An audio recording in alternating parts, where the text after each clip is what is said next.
কই যাইতেছস? আরে পাপা আমি একটু কাজে, ঠিক আছে, 3-4 দিনের জন্য বাইরে যাইতেছি, ঢাকা যাইতেছি আর কি। কিসের কাজ করছ তুই? না বেকার? পাপা সব কিছু তো বলা যাবে না, আমার যাইতে হবে তাড়াতাড়ি। আরে কিসের জন্য যাইতেছস তুইটা কো? পাপা পাশের বাসার আঙ্কেল বাসায় ছিল না, আর ওনার মেয়ের সাথে দেখা করতে গেছিলাম, তারপরে দেখি রুমে সিসি ক্যামেরা লাগানো আছে।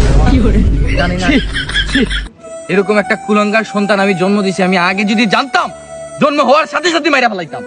এই কাজটা করছস তুই আমার মুখে। একটা মেয়েকে ভালো লাগতে পারে না পাপা, এই জন্য আমি ভালোবাসতে পারি না। তুই বাসায় যাবি, তাও আবার ছি ছি ছি ছি ছি, আমার মাথাটা তুই এখন মাটিতে নামাই দিছস। এমন কোনো উপায় পাইতেছি না, কি করবো? এটা ভালো বুদ্ধি দিবা, তা না তুই তুমি ই করতেছো। এত পরিশ্রম করে আমি তোরে বড় করছি, আর আমার আজকে তুই নামটা বদনাম করতেছস।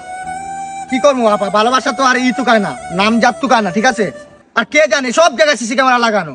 ওর পাকুটায় গেছিলাম, ওইটাতেও সিসি ক্যামেরা লাগানো। ওর বাথরুমে গেলাম, ওইটাতেও সিসি ক্যামেরা লাগানো। ওর রুমে সিসি ক্যামেরা লাগানো।